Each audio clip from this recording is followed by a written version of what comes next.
Hi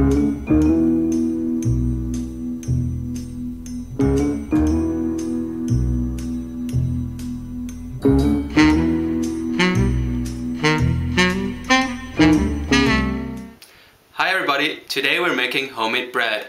Now this bread recipe is a bit different than most recipes that you would find on YouTube. It's more of a traditional recipe, the way you would find in bakeries, for example, but it's still very easy, and I hope you give it a go, and I hope that you will want to make homemade bread yourself.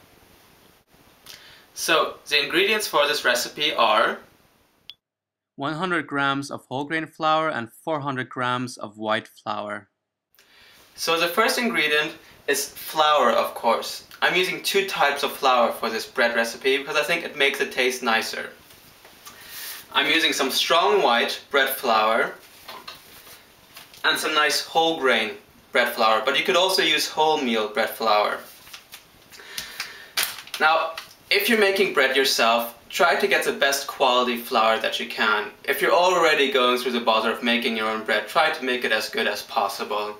And try to use bread flour or strong flour.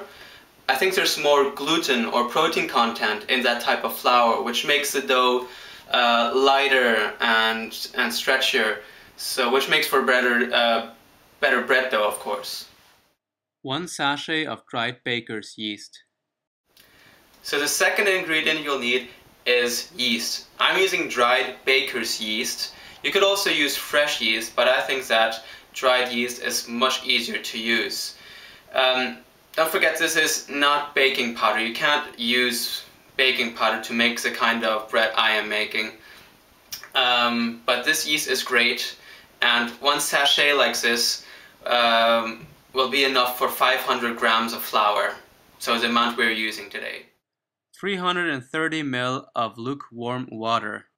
1 teaspoon of regular table salt. Place the two types of flour in a bowl, add the yeast, and add the salt, and mix the dry ingredients well. Then add the lukewarm water, and start mixing the dough with a fork to keep your hands clean for later. When you formed the dough into a kind of ball, use some flour and start working the dough with your hands. Try to get a nice ball shape and take it out of the bowl. Put some flour on your work surface and start kneading.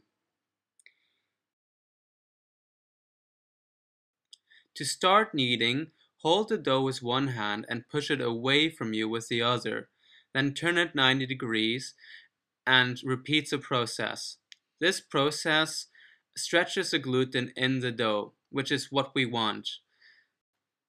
You may find that this dough is a bit sticky, but don't worry, if you continue the process, the dough will become quite smooth. However, if you feel that the dough is too sticky, you can always put a bit of flour on it, as I have done in this video. After a few minutes of kneading, the dough has become quite smooth, as you can see.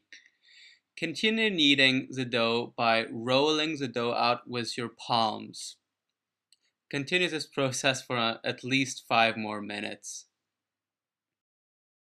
The dough is ready when it does not stick at all.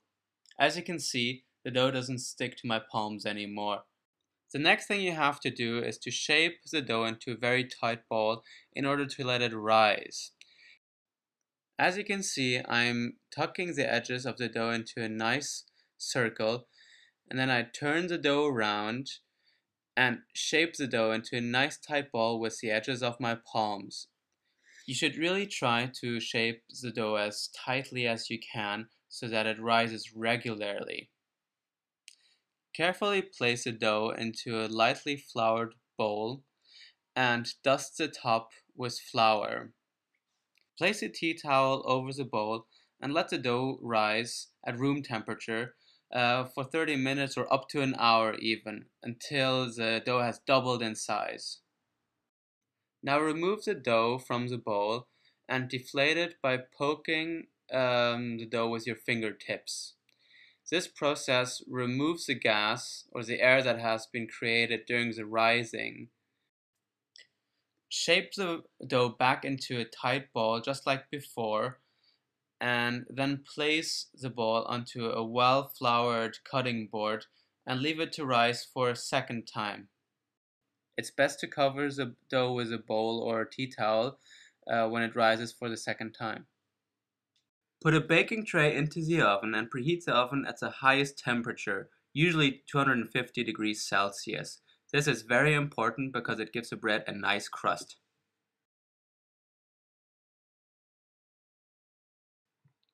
Put a simple cross pattern on the loaf by cutting the loaf with a serrated knife. When the oven has reached the highest temperature, slide the dough on the baking tray and let it bake. After 10 minutes, you can see that the bread has risen nicely, and now you should reduce the temperature of the oven to 200 degrees, or else the crust might burn. Bake for another 20 to 25 minutes.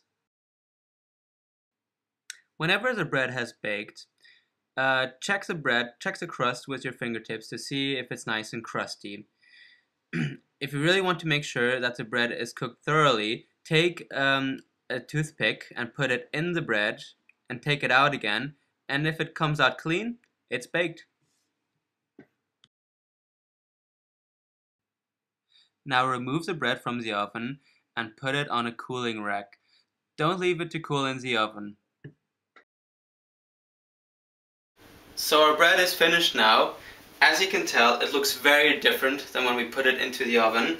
It's got a nice golden brown color, and the crust is nice and hard, so it'll be very good and crunchy. We're just gonna let it cool down for half an hour. And as you can tell, I put the bread on a drying rack so that air can get under the bread as well, so that even underneath the bread it will be nice and crusty.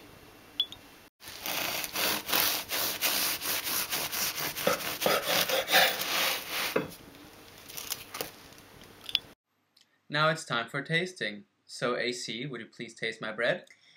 Okay.